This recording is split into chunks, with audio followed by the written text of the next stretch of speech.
L'Afrobasket, la Côte d'Ivoire en quart de finale de cette compétition après avoir battu le Burkina Faso cet après-midi au Palais des Sports de Treichville. Vous comprendrez, mesdames, messieurs, que cette compétition sera le plat principal de notre menu ce soir et autour graviteront bien sûr d'autres disciplines telles que le taekwondo avec la cérémonie de lancement de la Coupe du Monde qui va se dérouler ici à Abidjan. Il y aura également du judo, du tennis de table et plusieurs autres informations sportives. Mesdames, messieurs, vous êtes sur RTI 1. Vous faites bien. Bonsoir et bienvenue. Sur ce plateau, Anne-Marie Nguessan. Anne-Marie Nguessan, je le rappelle, qui vous informe chaque matin sur les antennes de la RTI concernant bien sûr l'Afrobasket.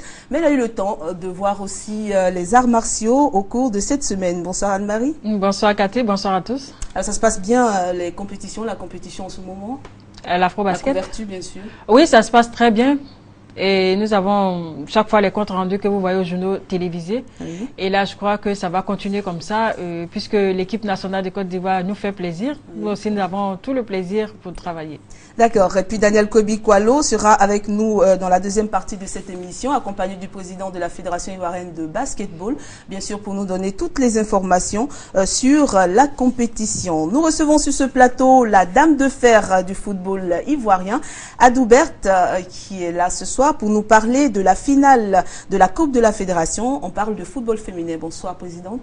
Bonsoir, Cathy. Et bienvenue sur notre plateau. Je vois que vous avez une très belle coupe là. Je suppose que c'est la coupe qui sera donnée dimanche prochain au vainqueur. Vous avez trouvé juste, c'est la belle coupe là qui attend le vainqueur de la finale qui va opposer l'Omnes de Dabou aux 11 sœurs de Gagnoa. D'accord. Et puis sur ce plateau également, nous recevrons un représentant de l'UMOA qui viendra nous parler du tirage au sort du tournoi de l'Union qui va se dérouler également en Côte d'Ivoire. Anne-Marie Nguessan, alors la Côte d'Ivoire est en quart de finale de l'Afrobasket. Et c'est avec beaucoup de plaisir, comme je le disais tantôt, que nous apprenons cela, que nous avons vécu tout à l'heure la rencontre Côte d'Ivoire-Burkina Faso. C'était, les éléphants ont connu un début un peu difficile, mais après ils sont rentrés dans le match et ils ont fait, on pourrait dire, ils ont fait mal au Burkina Faso. Et là, j'en suis encore toute heureuse. D'accord, on en parlera tout à l'heure. Alors, présidente, puisque vous êtes là, je sais que vous êtes très sportive et qu'en ce moment, vous suivez peut-être même de loin ou pourquoi pas de près l'Afrobasket. Vous avez un mot sur la victoire des éléphants ce soir? Bien sûr, c'est une belle victoire et il faut les féliciter. Je suis, je dirais pas de loin, de près, puisque j'ai essayé de m'obtenir des tickets pour aller voir. Malheureusement, j'ai pas pu. Mais c'est pas normal du tout. Non, mais on va y remédier là. Voilà. Vous aurez des tickets. Donc je suis calée tous les soirs devant mon petit écran pour suivre le match de basket parce que je suis une fanat de basketball. D'accord. Alors, si vous permettez, on va commencer, nous, avec les arts martiaux. Anne-Marie Nguessan, on parle de Vovinam Viet Vo Dao et vous étiez au championnat national. Ah oui, et c'était au CASA des deux plateaux. La Fédération ivoirienne de Vovinam Viet Vo Dao a organisé son championnat national pour clôturer un peu sa saison 2013. Les détails dans l'élément que nous vous proposons maintenant. La mythique salle du Casa des deux plateaux a refusé du monde à l'occasion du championnat national organisé par la Fédération ivoirienne de Vovinam Viet Vo Dao. Une compétition qui constitue le clou d'une saison débutée en janvier dernier et qui a été dirigée par un collège de juges arbitres de niveau international conduit par maître Ali Djaniklo, 4e dang, directeur technique de la fédération. L'équipe de Korogo, composée entre autres de Sissi Alassane, Thio Amoulaye et Silui Koulibaly, a fait preuve d'une grande endurance et d'une précision dans l'exécution des techniques et autres katas appelés Tuen. C'est donc logiquement que la Ligue du Nord a été le grand vainqueur de ce championnat national avec le club élite Korogo. L'inspecteur général de la jeunesse et des sports a saisi l'occasion pour annoncer que le ministre Lobogno recevra les médaillés Vovinam du dernier championnat d'Afrique 2012 d'Alger. À la grande satisfaction d'ailleurs du président Traoré Moumouni. Ce championnat national a été organisé en suivant le cahier des charges du championnat d'Afrique de Vovinam Viet Vo Dao. Nous sommes arrivés à respecter ce cahier de charges, comme je l'ai dit d'entrée, à 95%. C'est juste pour signaler à l'opinion nationale, au monde sportif, que la Côte d'Ivoire a été choisie par ses pairs pour organiser le deuxième championnat d'Afrique de Vovinam Viet Vo Dao en août 2014 à Abidjan. Et donc nous avons fait un essai et je pense que là, aujourd'hui, c'est une satisfaction. On va continuer de travailler pour y arriver. Le parrain de ce championnat, Soumaoro Mamadou, président de la conférence des présidents des fédérations sportives de Côte d'Ivoire, accompagné de maître Komena Kwasi, président de la fédération Nambou de Côte d'Ivoire, et de maître Gay Jean-Claude, président de la fédération ivoirienne de karaté, a également apporté son soutien au président Traoré Moumouni lors de cette compétition. Après le Vovinam Viet Vo Dao, on va rester avec vous, Anne-Marie Nguessan, et toujours sur le tatami pour parler de taekwondo. Le taekwondo qui marche très fort et qui va accueillir très bientôt une très grande compétition ici à Abidjan. On vous parler de Poumse, combat par équipe. C'est quoi les Poumse? Les Poumse, c'est des combats imaginaires. D'accord. Voilà, que les athlètes exécutent de façon individuelle. Voilà, et c'est une compétition de Poumse et de combat par équipe qui a eu lieu, c'était samedi, au centre Maturé. On quitte les casas des deux plateaux pour nous rendre maintenant à Koumassi, où la Fédération ivoirienne de taekwondo a organisé ce week-end un championnat de Poumse et de combats, pardon, je cherchais le nom, et de combats par équipe. Essence même du taekwondo, car étant la base martiale de la discipline, le Poumse est un enchaînement codifié avec des techniques évoluées. Et ce championnat a permis aux athlètes de l'exécuter plus ou moins avec maestria, c'est selon. Ainsi que ce soit en individuel ou par équipe, les arbitres ont pu noter l'exactitude des positions, l'équilibre et la concentration dans l'exécution de ces mouvements.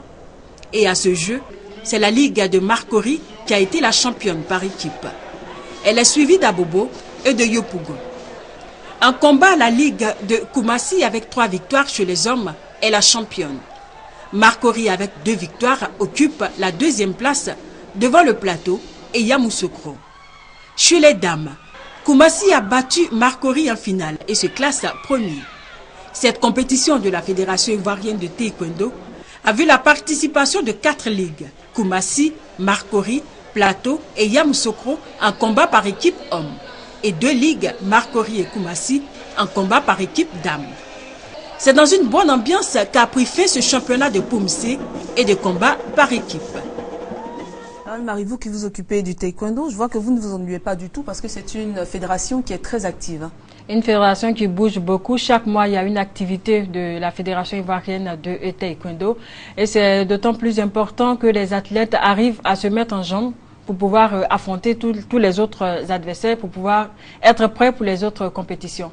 Et là encore, la grande compétition qui arrive en Côte d'Ivoire bientôt, dans le mois de novembre, il s'agit de la Coupe du monde de taekwondo que la Côte d'Ivoire va abriter. C'est une grande première en Afrique. D'accord. Après la Coupe du monde francophone, maintenant c'est la Coupe du monde de taekwondo. Président, la Côte d'Ivoire. On va permettre déjà à notre invité de dire un mot sur cette compétition qui sera organisée très bientôt par la Côte d'Ivoire. Je dirais que c'est une fierté pour les Ivoiriens de voir toutes ces organisations-là se passer en Côte d'Ivoire parce que ça fait longtemps. Aujourd'hui, ça bouge au basket, ça bouge au taekwondo, ça bouge au football. Et je pense qu'il faut vraiment dire merci à toutes nos autorités. D'accord. Alors Anne-Marie, pour revenir à vous, cette Coupe du Monde, il y aura environ combien de pays? On reçoit 15 pays, plus la Côte d'Ivoire, ça va faire 16 pays. Ah, ça fait beaucoup. Et ça sera du 28 au 30 novembre 2013. Et là déjà, pour commencer, il faut commencer les préparatifs. Il n'est jamais trop tôt pour bien faire, pour bien commencer. Et là, il y a une cérémonie de lancement de cette Coupe du Monde, pour l'organisation pratique même de cette Coupe du Monde. Et cette cérémonie a eu lieu en présence du ministre des Sports, Alain Lobognon. Et il y a eu plusieurs personnalités des arts martiaux dans le monde, du monde sportif ici en Côte d'Ivoire. Et là, c'était au plateau. C'était une très belle cérémonie que nous allons voir maintenant en images. Cérémonie sobre, rehaussée par la présence de plusieurs personnalités, parmi lesquelles le ministre de la Promotion de la Jeunesse, des Sports et des Loisirs, l'ambassadeur de la République de Corée en Côte d'Ivoire, le gouverneur du district d'Abidjan et les représentants du ministère de l'Intérieur, de la Grande Chancellerie et du directeur général de la RTI. Tous sont prêts à soutenir la Fédération ivoirienne de taekwondo dans l'organisation de cette Coupe du monde de taekwondo, une grande première en Afrique. Je voudrais déjà ici vous rassurer et vous assurer du ferme soutien du gouvernement ivoirien pour faire en sorte que la Coupe du monde soit un véritable succès dans le domaine de la coopération internationale et du repositionnement de notre pays et des victoires sportives de la Côte d'Ivoire. Rassuré, le président Bamba Cheikh Daniel a donné une ébauche du comité d'organisation de la compétition avant de traduire toute sa reconnaissance. Toute cette structure-là a été représentée à des niveaux respectables pour montrer l'implication de l'État de Côte d'Ivoire dans ces préparatifs. Donc tout ça nous rassure et nous invite à rapidement mettre au travail avec ces structures pour que la Côte d'Ivoire relève le défi de l'organisation de la Coupe du monde de taekwondo. L'ambassadeur de la République de Corée en Côte d'Ivoire a tenu à saluer le soutien du gouvernement ivoirien à la Fédération ivoirienne de taekwondo. La Coupe du monde de taekwondo aura lieu du 28 au 30 novembre prochain à Abidjan et 15 pays sont attendus. Alors, novembre, c'est pas dans très longtemps. Hein. Est-ce que, au-delà de l'organisation qu'on est en train de préparer, est-ce que les équipes se préparent? Oui, l'équipe nationale de Côte d'Ivoire se prépare depuis notre arrivée du Mexique. Ils sont au travail, ils savent que la tâche sera vraiment difficile vu l'expérience du Mexique. Donc, le président Bamba Cheikh Daniel a décidé que ces athlètes se préparent le plus tôt possible pour avoir les armes nécessaires pour affronter tous ceux qui vont venir en novembre. D'accord. Et on se souvient que la Côte d'Ivoire avait organisé la Coupe du Monde francophone où elle s'est très bien illustrée. Ouais. Donc on espère pouvoir avoir le même résultat, pourquoi pas? On l'espère. Après l'expérience malheureuse du Mexique, on espère quand même que les taekwondoïnes ivoiriens vont nous faire plaisir en remportant des médailles à cette Coupe du Monde que nous organisons. Est-ce qu'il y a un comité déjà qui a été mis en place pour l'organisation de cette Coupe du Monde? Oui, juste après la cérémonie de lancement, le président Bamba Cheikh Daniel fait les choses très vite, il va vite parce qu'il estime qu'il n'a pas assez de temps pour préparer cela. Et il a mis en place déjà de façon pratique des commissions, 18 commissions de travail. Je pense qu'on vient de voir la commission sécurité avec l'homme en tenue qui est passé tout à l'heure. Oui, c'est ça. Ensuite. Et là, le président exécutif, c'est bien sûr Bamba Cheikh Daniel lui-même. Et toutes ces commissions-là, je dirais, seront supervisées par le ministre Alain Lebognon. Il y a une coordination et communication, commission technique, commission finance, protocole et accueil, décoration et distinction, et puis bien sûr la sécurité. D'accord. Voilà, toutes ces commissions ont été présentées le week-end dernier et ils se sont entendus pour commencer le travail. Parce qu'il s'agit de préparer cette Coupe du Monde là maintenant.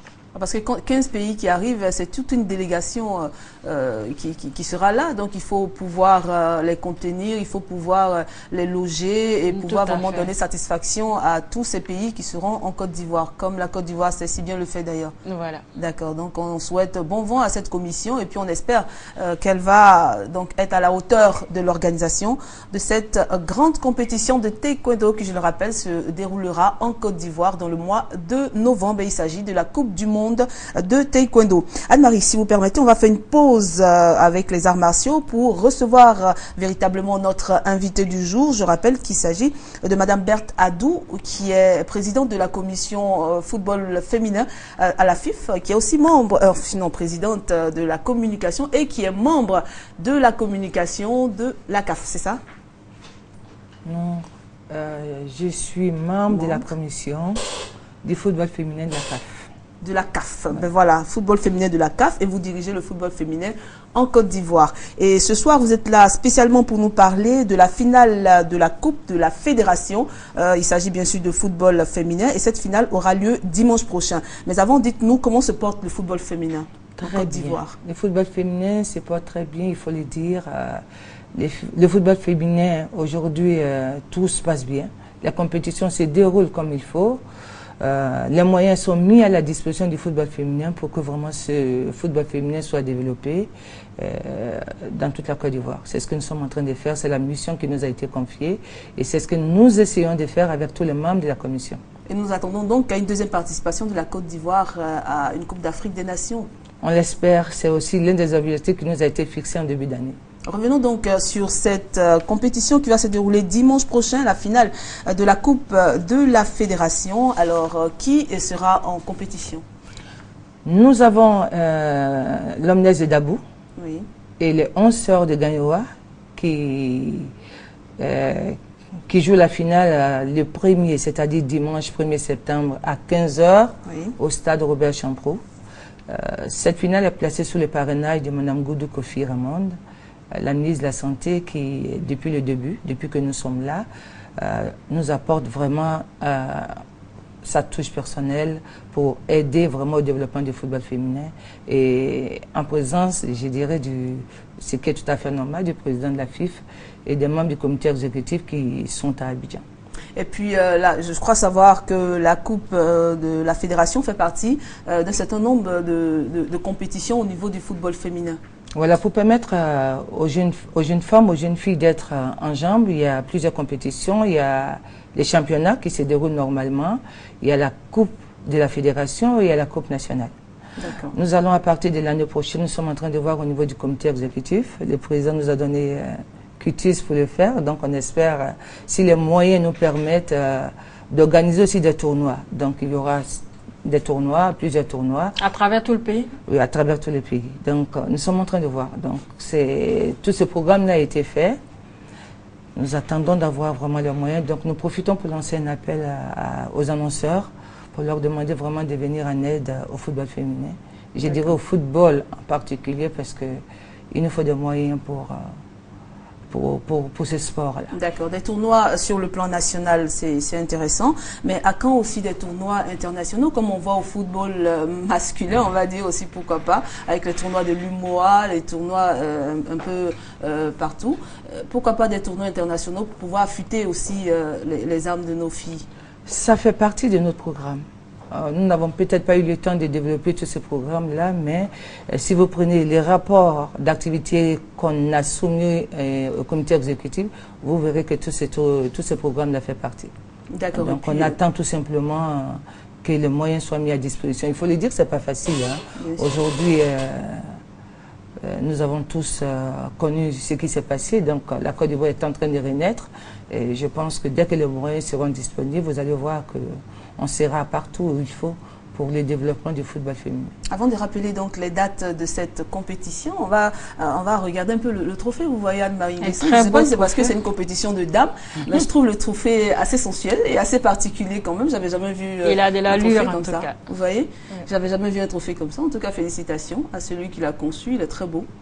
Comme ça, on ne voit pas trop. Vous pouvez tourner un peu comme ça, Présidente, pour qu'on voit la fente qui est au milieu. Ah, mais voilà. Voilà. Vous avez raison, c'est un beau trophée. Oui. On l'a choisi avec beaucoup de grâce. Oui. C'est des femmes, il faut le dire. Donc, alors, on a pris le temps de prendre le plus beau trophée qu'on a trouvé dans cette maison-là. D'accord. Et je pense que les femmes le valent bien. Voilà, ce beau trophée qu'on découvre à présent sur nos écrans. Alors, Présidente, on va rappeler les dates de cette compétition. Le 1er septembre au stade Robert Champrou, c'est-à-dire dimanche prochain, nous demandons vraiment à tous les amoureux du sport de venir voir les jeunes filles jouer. Elles pratiquent du bon football. Ça va être une très belle fête, une fête populaire avec beaucoup d'ambiance. Il y aura de l'animation, donc nous lançons l'appel à toutes nos sœurs, à toutes nos mères, à toutes les associations des femmes sportives, c'est-à-dire les mamans éléphants, la FECI, de venir supporter les jeunes filles au stade Robert Champrou le dimanche 1er septembre à 15h. En tout cas, nous serons à vos côtés. Et puis, c'est sûr, il y a un beau public à chaque fois que les dames jouent parce que c'est vraiment du football à l'état pur, du beau football. Merci, Président, d'être passé sur notre plateau. Et puis, nous sommes là. Si vous avez besoin, il n'y a pas de souci. Vous nous faites signe et on sera toujours à vos côtés pour le football féminin. On va vous accompagner avec du judo, préparation de l'équipe nationale à Jacquesville. L'équipe nationale de Côte d'Ivoire de judo, bien sûr, sera aux Jeux de la francophonie à Nice, en France. Et pour être prêt à cette compétition-là, la Fédération ivoirienne de judo et discipline assimilée a décidé de fourbir un peu les armes de sa sélection. Et donc, il y a une compétition, une mini-compétition à Jacquesville et la sélection nationale était opposée à celle du Gabon. C'est l'espace héliport de Jacquesville qui a abrité cette compétition organisée par la Fédération ivoirienne de judo et discipline assimilée. Une compétition qui s'inscrit dans le cadre de la préparation des Jeux de la francophonie et qui a opposé la sélection ivoirienne à celle du Gabon en présence du maire de Jacquesville. Dans les catégories 60, 66, 73 et 81 kilos, la sélection gabonaise conduite par maître Ngome Michel, 3e dan, a largement dominé les éléphants judoka dirigés par maître Penavayer Jean-Noël, 4e dan. Elle a remporté les différents combats au point et 2 fois par Ippon. Seul l'Ivoirien Bangoura Daniel s'est bien illustré dans la catégorie des 100 kilos. Des démonstrations self-défense et kata, notamment en kung fu et taekwondo, ont également ponctué cette compétition. La Fédération ivoirienne de judo a offert un tatami à la mairie de Jacquesville, afin que cet équipement sportif contribue à vulgariser les arts martiaux. Après les remerciements, le maire Joachim Begré s'est réjoui de ce que les sportifs de sa commune pourront s'entraîner aisément. Pour finir, l'équipe gabonaise a vu son mérite récompensé par un trophée. Anna Nguessan, vous avez quelques informations pour de football, on va dire.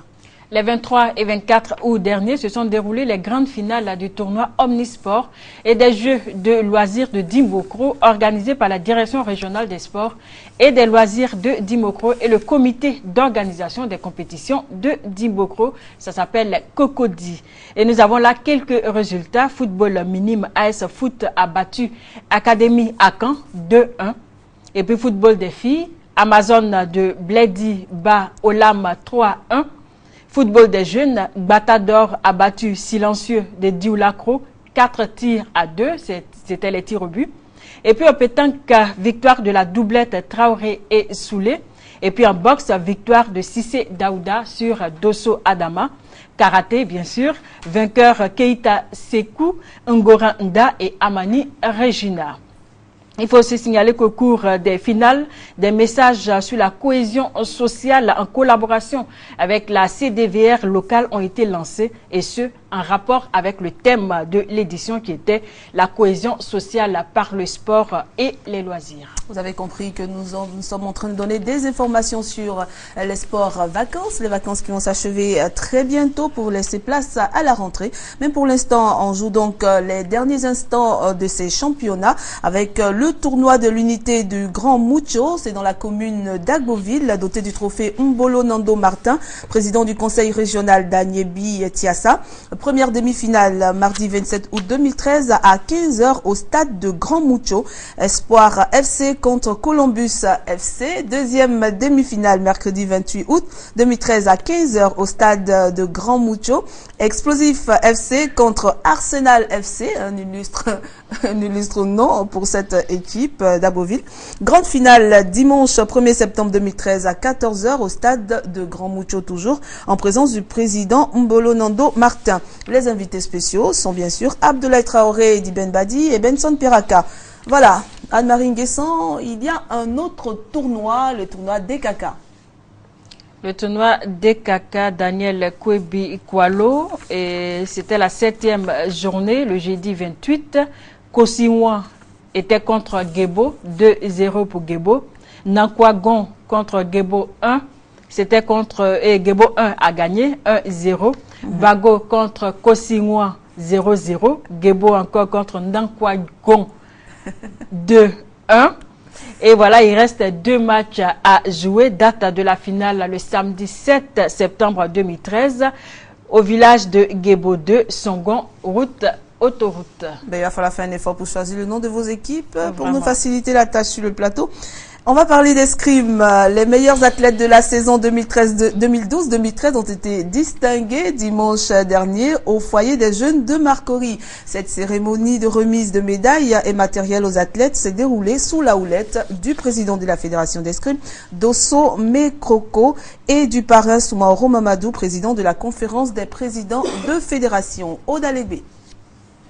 Une soixantaine d'escrimeurs qui se sont distingués de fort belle manière au cours des différents championnats en Afrique et en Europe ont été récompensés par la Fédération ivoirienne d'escrime. Des remises de médailles aux athlètes, des équipements aux internationaux hommes et dames, la récompense des 4 meilleurs clubs, Magic, Espérance, Réflexe et Dynamo, couronnait l'essentiel de cette cérémonie. Les entraîneurs des équipes nationales n'ont pas été oubliés.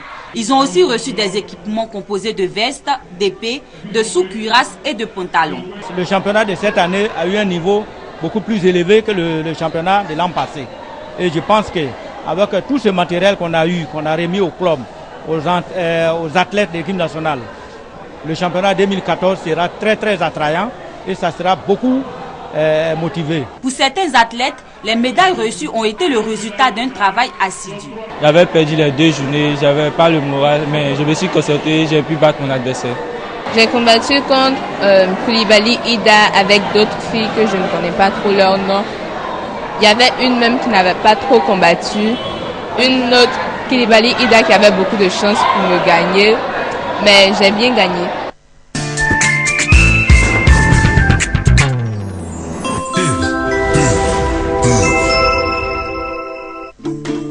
Avec la 3.75 G de Move, expérimentez le très haut débit internet comme vous le souhaitez. Tapez gratuitement étoile 303 dièse à partir de votre mobile Move pour paramétrer votre compte, choisissez votre forfait pour la journée, la semaine ou le mois. Le meilleur de l'internet, c'est maintenant. Moi je suis prête. Si mon équipe marque un but, je fais la hola! Hola! Si elle gagne le match, alors là...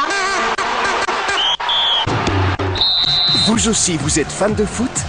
La saison redémarre sur les chaînes Canal+, avec 100% des grands matchs des plus grandes compétitions. Champions League, Europa League, Serie A, Premier League, Liga et Ligue 1. Et maintenant, encore plus de grands matchs avec la nouvelle chaîne Canal+ Foot. Une chaîne incluse dans la formule des chaînes Canal+ à 10 000 francs par mois. Contactez-nous au 20 31 99 99.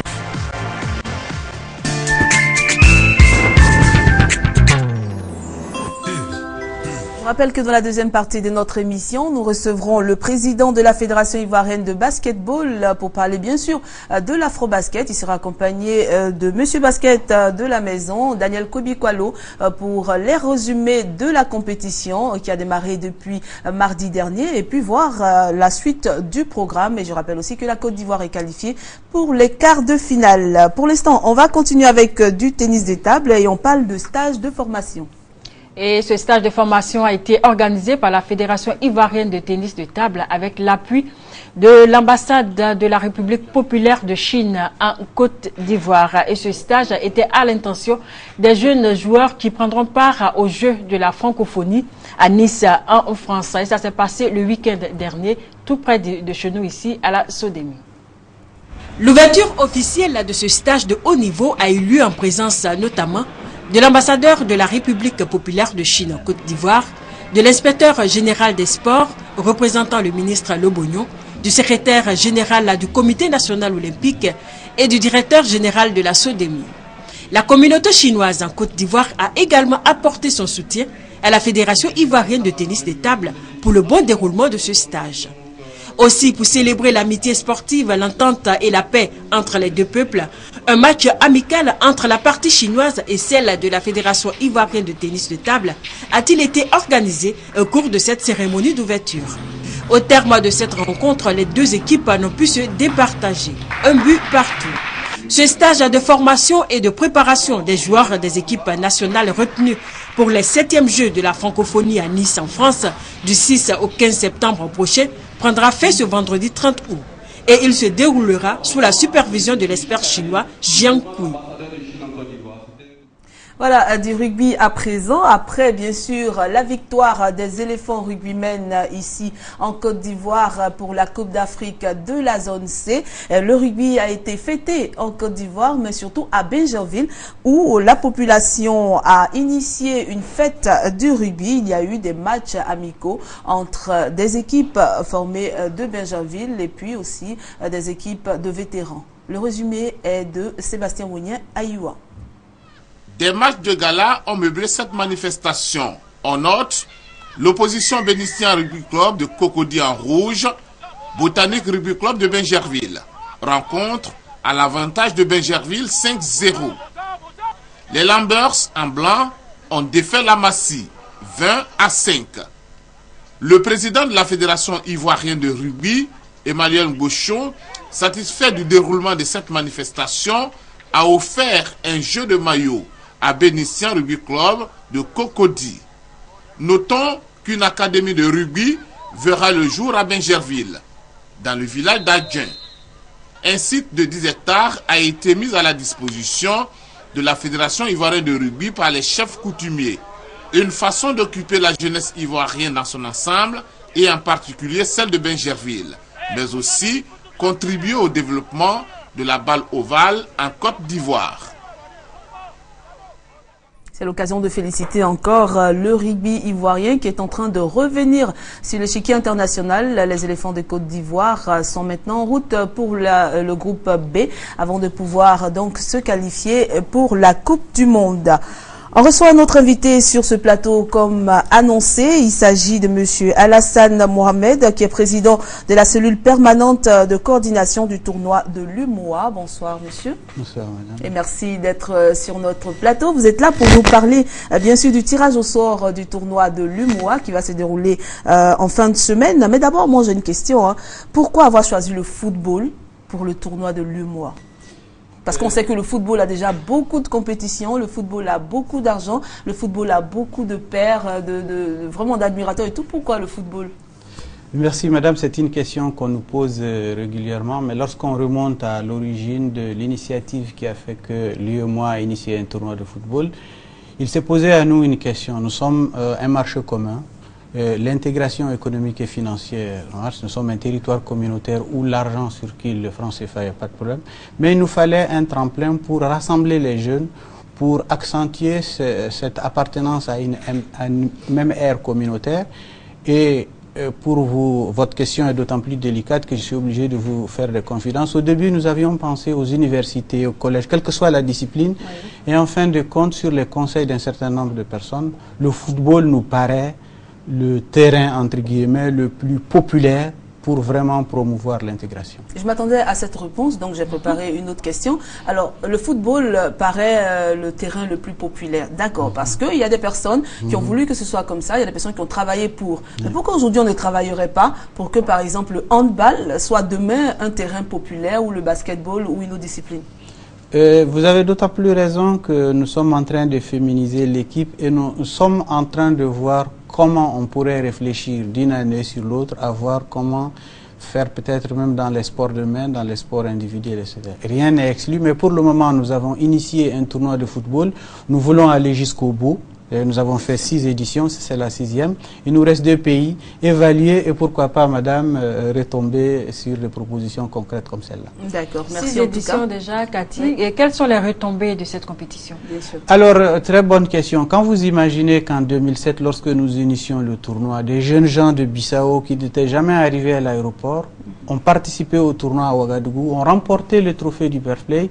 Cela leur a ouvert des horizons et certains d'entre eux ont pu avoir des contrats à l'extérieur.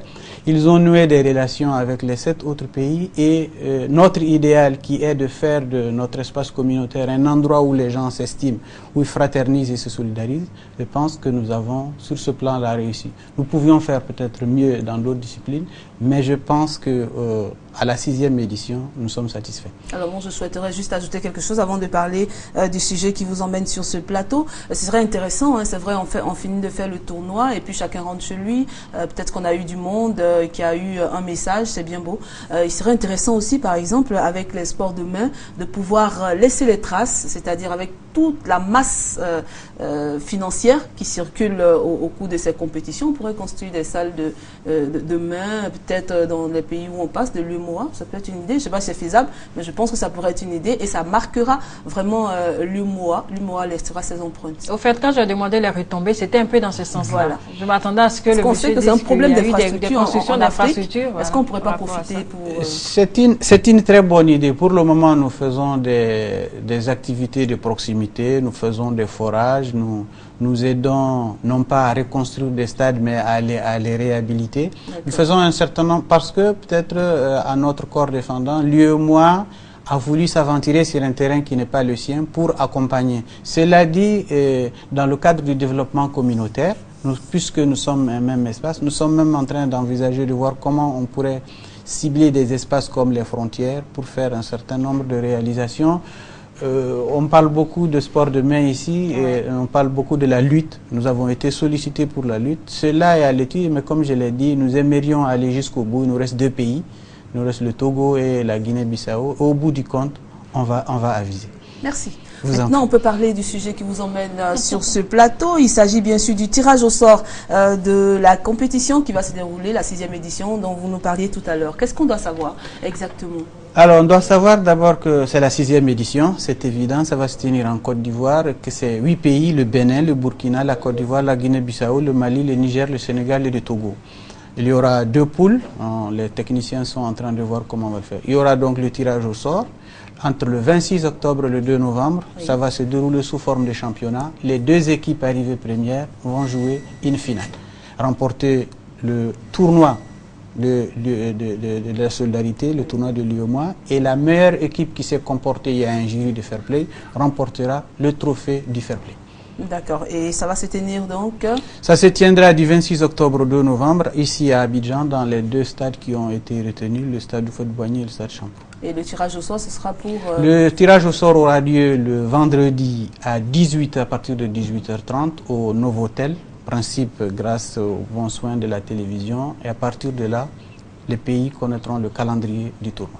D'accord. Merci en tout cas d'être passé sur notre plateau pour nous donner ces informations. Si vous n'avez pas d'autres informations, on va vous libérer. 2, 3 choses, madame. La première, c'est que merci de m'avoir accueilli à un moment où c'est le football qui bat son plein. Je suis très content parce que nous visons l'intégration et on a senti avec le basketball, merci. Voilà. Nous avons senti qu'avec le basketball, l'intégration est vraiment en marche. La deuxième chose, vous me permettez, ce n'est pas de la démagogie, de faire un clin d'œil. Tout à l'heure, avant le démarrage des matchs, j'ai entendu les commentaires. Ça fait 5 ans que nous organisons le tournoi.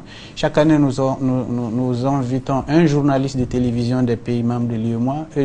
Je suis très fier de le dire. En tant que journaliste, je suis journaliste de télévision, que les reporters mettent vraiment beaucoup d'accent sur l'intégration. Et tout à l'heure, avant le match Burkina-Côte d'Ivoire, j'ai entendu des choses que j'ai entendues lorsque la Côte d'Ivoire avait battu avant la CAN le Burkina. Et je pense... Je suis fier d'être un journaliste, je suis fier de mes confrères. Nous, on aime beaucoup le Burkina, on les aime surtout, vous savez pourquoi? Parce qu'on les bat souvent. Merci beaucoup, madame. Au basketball, on aime bien les rencontrer. Merci. Voilà. Merci en tout cas et puis bon retour chez vous. Merci. On va vous accompagner avec des images de Maracana, Anne-Marie Guesson. Il s'agit de la Coupe nationale vétéran. Et la Riviera Golf est le nouveau champion en titre de la Coupe nationale des vétérans saison 2013. Elle a obtenu cette distinction en prenant le dessus sur Beaunois 2-1 au terme d'une finale âprement disputée. Et c'est Aude Alébé qui nous le dit. Après une confrontation de poule avec 11 points suite au quart de finale, Cam de Boaké en bleu s'est imposé sur le score de 1-0 devant OCP de Port-Boué. Vainqueurs de leur match de poule, Boaké et Yopougon, détenteurs du trophée des vétérans la saison dernière, ont eu à disputer la demi-finale. C'est Gému de Yopougon qui s'impose 2-1 au terme de la rencontre. Boaké et Riviera Golf étaient l'affiche de la finale. C'est à la séance des tirs au but que Boaké tombe pour la 2e fois en finale. C'est la Riviera Golf qui obtient son premier trophée de la Coupe nationale des vétérans. Tout à l'heure, nous allons donc ouvrir la page basketball. Anne-Marie Nguessan, nous attendons incessamment Monsieur Basket, Daniel Kobikwalo, accompagné, je le rappelle, du président de la Fédération ivoirienne de basketball, Monsieur Boubakari Touré.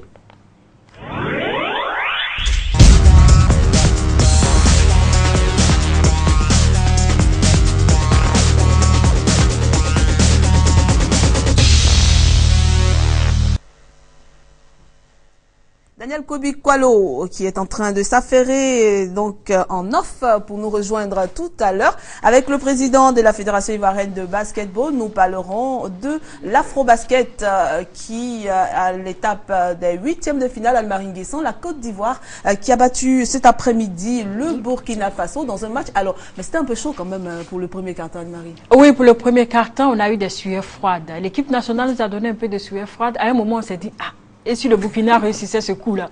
Et puis après, les éléphants nous ont dit, non, ne vous en faites pas, on va prendre le dessus. Et là, ça s'est fait. Surtout qu'on recevait des messages sur les réseaux sociaux venant de nos confrères burkinabés qui nous disaient qu'ils allaient réitérer l'exploit de 2007 en battant la Côte d'Ivoire. Moi, j'ai dit qu'à cela ne tienne, attendant la fin du match, on ne va pas jubiler avant. Et dommage pour nos confrères burkinabés qui ont jubilé avant, et juste avant le premier quart-temps. Et là, on a vu que la Côte d'Ivoire en avait dans le ventre. Konaté Stéphane, Eddie Guy et India Ismaël, Abo, tous ont prouvé qu'ils étaient face à leur public et ils avaient quelque chose à montrer. Ils avaient quelque chose dans les, comment dire, chose dans les tripes à montrer et ils l'ont démontré aujourd'hui. 4 matchs, 4 victoires. C'est encouragé. On espère que face au Cameroun, la Côte d'Ivoire va faire quelque chose encore d'exceptionnel. Parce qu'on attend ces joueurs-là. D'accord. Et puis Anne-Marie Nguessan, vous suivez cette compétition depuis le début, comme je dis, avec des comptes rendus tous les matins sur RTI 1 et puis bien sûr les comptes rendus dans les différents journaux. Est-ce que vous pouvez nous faire un point de la 8e journée? Enfin, des 8e de finale. Des 8e de finale qui se sont joués déjà, parce qu'il nous reste encore un dernier match ce soir. Et là, nous avons eu le match Côte d'Ivoire-Burkina Faso, Cameroun-Mozambique et puis Maroc-Algérie. Et nous vous proposons maintenant de vivre les temps forts dans le résumé que je vous propose de toutes ces rencontres. Après un début de rencontre presque chaotique face à des Burkinabés volontaires, les éléphants de Côte d'Ivoire se sont remis dans le jeu pour remporter le premier quart-temps 19-15. Plus concentrés et plus appliqués, ils vont creuser l'écart au deuxième quart-temps, 45-28. Les Ivoiriens continuent sur leur lancée au troisième et quatrième quart-temps face à des étalons démotivés. Konaté Stéphane, Eddy Guy et Solo Diabaté se libèrent et engrangent des points. Score final 100-60. La Côte d'Ivoire se qualifie pour les quarts de finale et aura pour adversaire le Cameroun. Dans un duel maghrébin âprement disputé, le Maroc a pu prendre le dessus face à l'Algérie et s'est qualifié pour les quarts de finale de l'Afrobasket 2013. Avant d'en arriver là, Marocains et Algériens se sont livrés à de beaux duels sous la raquette, se maintenant au coude à coude et se neutralisant plusieurs fois. 10-10, 44-44, 55-55 et 61-61. Les deux premiers quart-temps sont remportés par le Maroc, 14-12 et 31-26, et le troisième par l'Algérie, 50-49. Au coup des sifflets final, les deux équipes sont à égalité, 72-72. On a donc recours à la prolongation pour les départager. Et après avoir compté 7 points de retard à moins de 2 minutes de la fin, le Maroc s'est arraché pour obtenir l'égalisation et sceller le sort de la rencontre 86-81. Grâce notamment à Moustapha Kalfi, 24 points, 6 rebonds et 100% des réussites au lancer franc. Le Maroc devient ainsi le premier pays qualifié pour les quarts de finale de l'Afrobasket 2013. Les Lions de l'Atlas affronteront le vainqueur d'Angola-Mali pour une place en quart. Le Cameroun, pour sa part, a pris tranquillement son billet pour ses quarts de finale en dominant le Mozambique 75-42. Plus adroit au tir et à la passe, dominateur au rebond, les Lions indomptables ont également asphyxié les Mozambicains en défense. Monsieur Basket est avec nous, Daniel Kwebi-Kwalo, bonsoir. Bonsoir Cathy Touré, bonsoir Marie, bonsoir chers téléspectateurs. Vous êtes donc aux commentaires depuis le début de cette compétition, donc très imprégné. Et ce soir encore, vous allez nous donner des informations sur l'Afrobasket à l'étape des 8e de finale. Oui. Et puis avec vous, nous avions annoncé le président de la Fédération ivoirienne, mais au dernier moment, il nous envoie bien sûr son directeur exécutif de la Fédération, M. Émile Ngoran, qui va nous retrouver maintenant sur ce plateau. Et avec lui, nous allons commenter la compétition jusqu'à aujourd'hui avec, je rappelle, la victoire de la Côte d'Ivoire face au Burkina Faso cet après-midi, toujours le stade... non, le Palais des Sports de Treichville. Vous n'êtes pas habitué le gros palais des sports de Treichville. Cet après-midi, donc, la Côte d'Ivoire a battu le Burkina Faso. Monsieur Émile Ngoran, c'est une satisfaction pour vous en tant que membre de la fédération? Oui, tout à fait. Je suis aussi l'administrateur autour de l'équipe nationale. Oui. C'est une grande satisfaction pour nous et c'est aussi une satisfaction pour la population ivoirienne de voir son équipe donc, arriver à ce stade donc, des quarts de finale. D'accord, la Côte d'Ivoire qui est donc qualifiée pour ses quarts de finale. Mais avant, nous avons vu tout à l'heure les résumés des différentes rencontres qui se sont déroulées aujourd'hui. Les deux premières rencontres. Daniel Kwebi-Kwalo, vous étiez au terrain donc pour cette rencontre Maroc-Algérie, 86-81 pour le Maroc. Oui, c'était un match difficile pour les Marocains. Et vous savez que les Marocains ont démarré timidement ce championnat devant l'Algérie. L'Algérie qui est sortie... troisième, quatrième de l'opposition du groupe A, juste avant l'Égypte. Oui. Donc l'Algérie a voulu, parce qu'au stade de 8e de finale, ce n'est plus de calcul, hein, ce sont des éliminations directes. Donc l'Algérie a tenté pendant cette rencontre de titiller le Maroc, mais lentement et sûrement, le Maroc est venu à bout de cette équipe. Vous voyez que la différence de 5 points, c'est pas fameux. Oui, c'est pas fameux, c'est-à-dire que le match a été vraiment dur, et vous connaissez les oppositions au niveau du Maroc, de l'Algérie, de la Tunisie et de l'Égypte. Ce sont des oppositions très attendues et on ne connaît vraiment pas surtout l'issue de ces rencontres-là. Il faut toujours attendre le coup de sifflet final pour voir qui a gagné. Le Maroc aujourd'hui se débarrasse de l'Algérie. Le Maroc qui a un pied, qui se retrouve en quart de finale. En quart de finale. Et je crois que c'est déjà un bon point pour l'Afrique du Nord. Oui. L'Algérie quand même qui est montée en puissance au cours de la compétition. Après la défaite face à la Côte d'Ivoire, l'Algérie qui a accroché l'Égypte, l'Algérie qui, on va dire, qui a accroché le Maroc aujourd'hui. Parce que je me souviens qu'au moment où on préparait cette compétition, Daniel Kobi-Kwalo, vous aviez dit que l'Algérie était quand même, on va dire en griffe, le petit poussé du groupe A.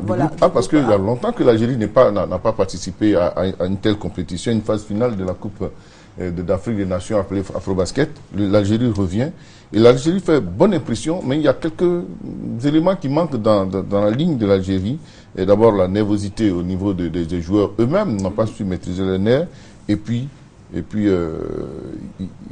au niveau des grands, il manque encore deux bons intérieurs à l'équipe de l'Algérie pour pouvoir vraiment se mesurer aux autres clubs. C'est pas le cap de la Côte d'Ivoire passé. Vous savez toujours les positions entre l'Algérie et l'Égypte. Ce sont des matchs à couteau tiré. Et vous avez vu que c'est vraiment dans les derniers instants que l'Algérie a pris le dessus sur l'Égypte. Donc l'Algérie, malheureusement, s'en va, avait commencé à se mettre dans le sens de la marche. Malheureusement, s'en va parce que à ce stade de la compétition, encore une fois, ce sont les éliminations directes. Et il n'y a pas de calcul à faire. Vous gagnez ou bien vous sortez. Vous partez. Voilà. L'Algérie va se, comme au basket, on ne sort pas directement. L'Algérie sera reclassée dans un autre petit championnat qui va se jouer à côté pour se classer de la 9e à la 16e place. D'accord. Et puis, il y a ce match Cameroun-Mozambique. On attendait mieux quand même du Mozambique. Oui, le Mozambique, mais vous savez qu'au niveau des pays lusophones, le Mozambique est un peu en deçà. Oui. Au niveau de l'Angola, au niveau du Cap-Vert, le Mozambique est un peu en deçà. Au Mozambique, c'est plutôt les équipes féminines qui font le beau jour du basketball au Mozambique. Donc ce soir, le Mozambique est tombé sur plus gros, je dirais, dans la taille, mais dans la force de cette équipe du jeu. Très physique, voilà, très physique.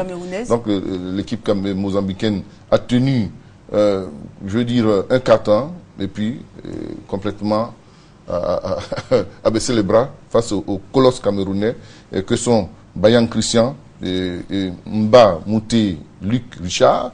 C'est bon, il faut retenir ce nom. Il va faire beaucoup de bien à cette équipe du Cameroun.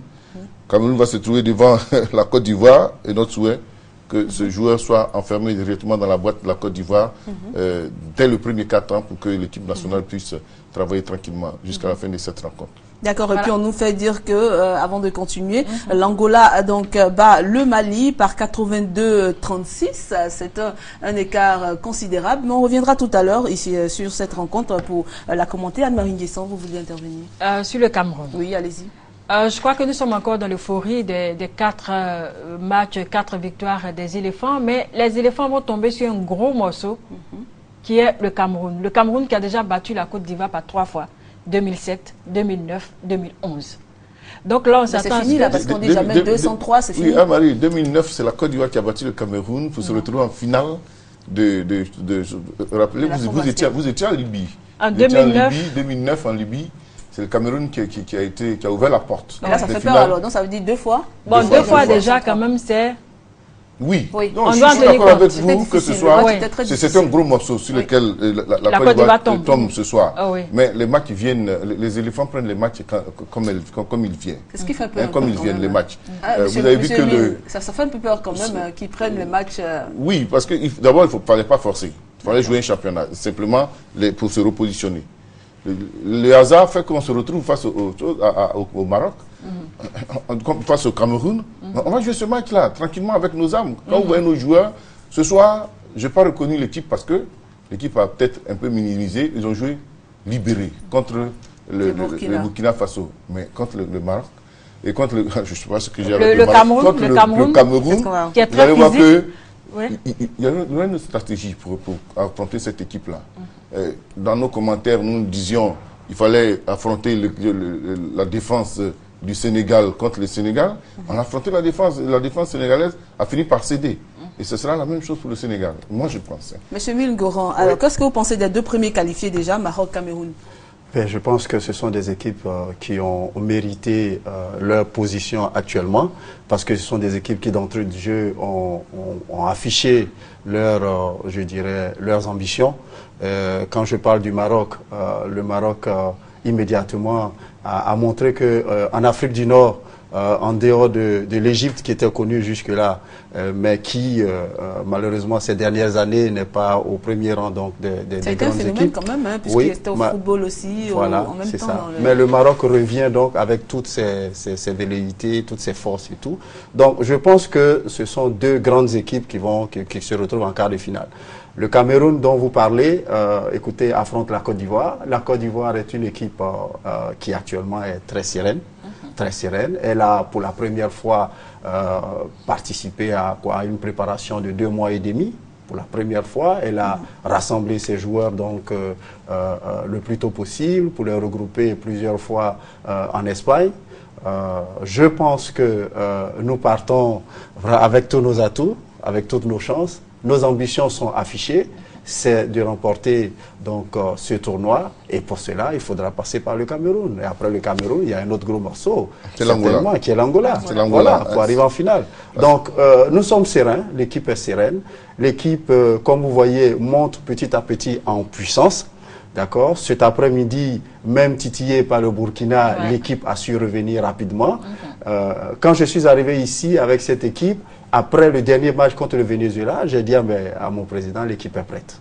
Parce que le Venezuela, c'était des colosses comme les Camerounais et tout. Donc, on va affronter le Cameroun avec nos armes et que par la puissance de Dieu, nous puissions remporter la victoire. D'accord. Et vous qui avez accès à l'équipe, je suppose, est-ce que les jeunes, est-ce qu'ils sont conscients que les Ivoiriens actuellement attendent beaucoup d'eux?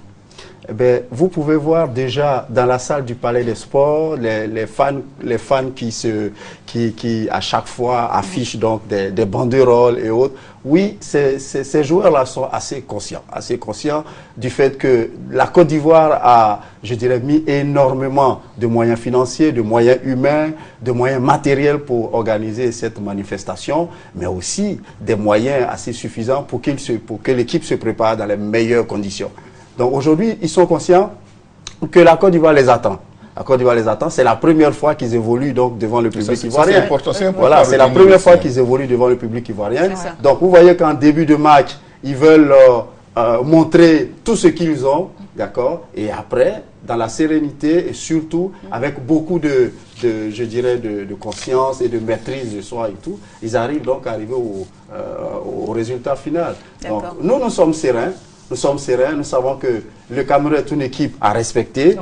Ils ont des individualités costauds, ils ont des éléments, mais nous aussi nous en avons. Et vous allez voir le 28, au sortir du 28, je vous dis que si nous voulons remporter le trophée, nous devons passer par le Cameroun. Alors, puis si vous les voyez, par exemple, dites-leur d'attendre un peu plus le spectacle, qu'ils attendent d'être un peu plus loin de leur adversaire pour commencer le spectacle. Parce que souvent, ça fait peur. Hein.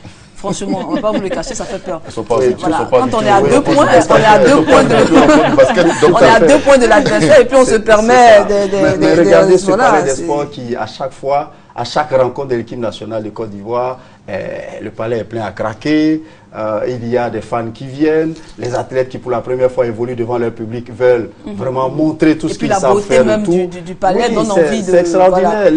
L'Afro-Basket, c'est pour ça que c'est merveilleux d'organiser ce genre de manifestations. Regardez l'héritage que l'Afro va nous laisser. Voilà. De rien du tout, nous retrouvons à 5 salles. Quand vous arrivez au Forum du Campus, au sapeurs-pompiers, les halls des sports, le Palais des Sports aujourd'hui, je dis c'est le basket qui va gagner, c'est le basket qui va... C'est un nouveau souffle qui va être insufflé au basket. Le complexe sportif de Benjerville aussi. Bon, voilà. Donc, mais pour revenir à notre équipe, sachez que nous sommes assez sereins et nous allons aborder ce match avec toutes nos qualités, tous nos potentiels. En respectant bien sûr voilà. l'adversaire. Exactement, tout à fait. Voilà, et puis on revient sur ce match qui a opposé la Côte d'Ivoire au Burkina Faso. Alors le Burkina Faso, il y a eu seulement 2 fois 100 dans cette compétition. Une équipe qui a pris 100 points dans cette compétition. Il se trouve que c'est le Burkina Faso. Alors vous qui vous y connaissez en basketball, qu'est-ce qui manque au Burkina Faso en ce moment? D'abord, c'est une équipe qui est en apprentissage. C'est la première qualification du Burkina Faso à une phase finale de l'Afro-Basket. Ça, il faut le retenir. Et 2, le Burkina, donc, première fois, donc, joue devant un public. C'est pas donné. Et puis jouer les matchs au jour le jour. Oui, hein. On a joué au jour le jour. Heureusement qu'encore à Abidjan, il y a eu un jour d'intervalle entre les matchs. Sinon, dans d'autres compétitions, dans les autres éditions où il y a 2 salles, on joue en même temps.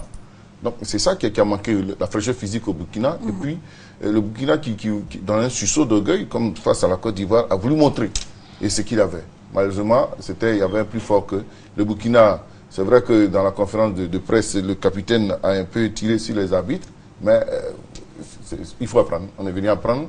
Le Burkina n'a pas démérité. C'est une belle équipe. Moi, j'ai aimé la défense imposée du Burkina à la Côte d'Ivoire. Vraiment une défense de zone de temps en temps qui devient une zone presse. Mais vraiment, le Burkina a démontré que avec 2 éléments en plus dans cette équipe-là, elle peut aller loin.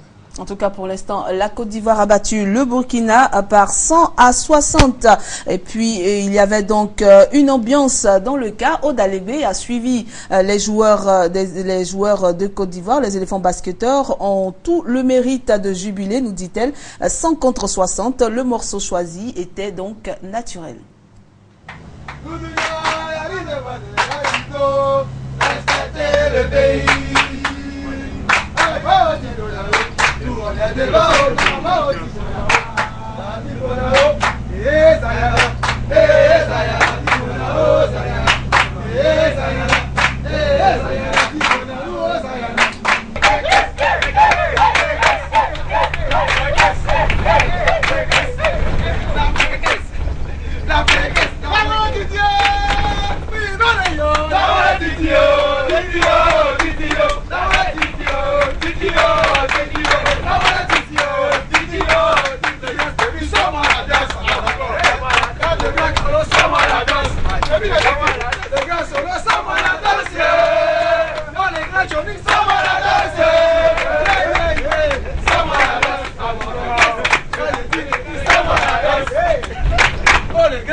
On espère en tout cas, Monsieur Émile Ngoran, que cette joie, cette fête va s'arrêter dans le cas.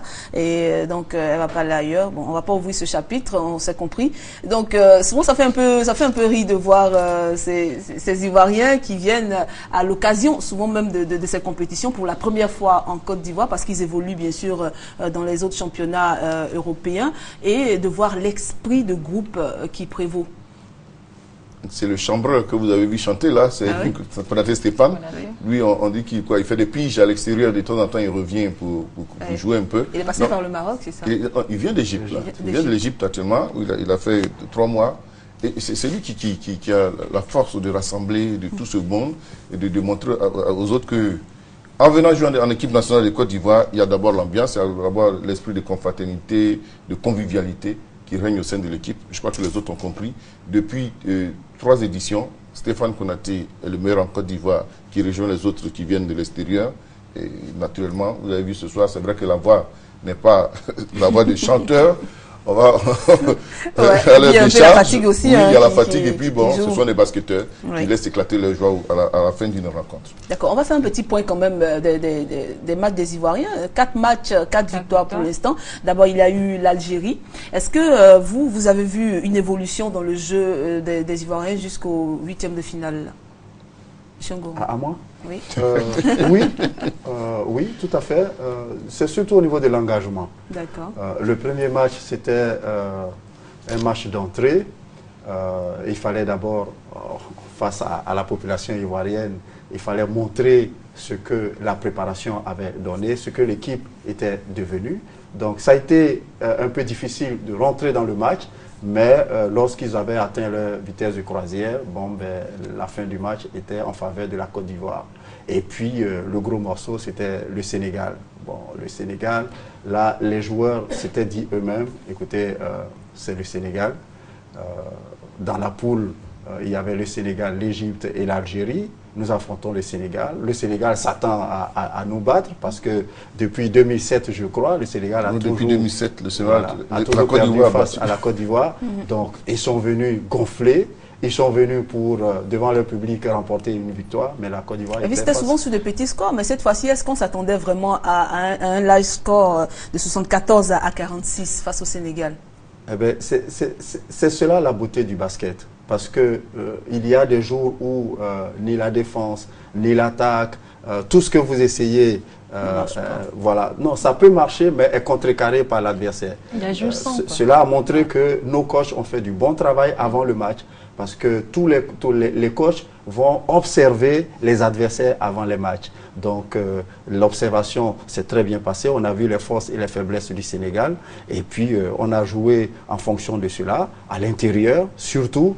Et malheureusement, les Sénégalais ont fait beaucoup de fautes. Et à un moment donné, ils ont voulu tenter de l'extérieur. Ça n'a pas marché. Alors que ce jour-là, Abou Charles était dans un jour sans. Il a réussi du coup 3 tirs à 3 points. Et puis tous les autres, bon voilà. Donc, vous voulez dire un jour avec alors? Voilà. Justement, est-ce que par rapport à tous ces aléas, ces retournements brusques de situation, est-ce qu'il ne faille pas avoir le triomphe modeste? Parce que ce que j'ai vu dans le quart, je me dis, c'est à la fin d'une compétition, peut-être qu'on peut chanter comme ça, on est juste seulement qu'en quart, on passe que le cap des quarts de finale. Donc il faut avoir le triomphe modeste pour attendre, pour exploser à la fin quand tout est fini. Tout à fait. Parce qu'il ne s'agit pas de... Voilà. Écoutez, comment voulez-vous qu'on se réjouisse après une victoire? C'est leur manière de se réjouir. Ils se réjouissent après la victoire. Mais comme Cathy Touré a dit, dès qu'ils sont rentrés à l'hôtel, ils sont revenus à eux. Après le déjeuner tout à l'heure, ils sont assis. Vous nous garantissez qu'ils ne sortent plus? Ils ne sortent plus. D'accord, parce que souvent on entend des choses. Ah oui, mais nous on vit avec eux et je ne peux pas vous certifier cela parce que je pense que ces joueurs-là sont venus, c'est des professionnels. Ils sont assez conscients de ce qu'ils sont venus faire. Ils sont assez conscients de ce que l'État attend d'eux, de ce que la Côte d'Ivoire attend d'eux.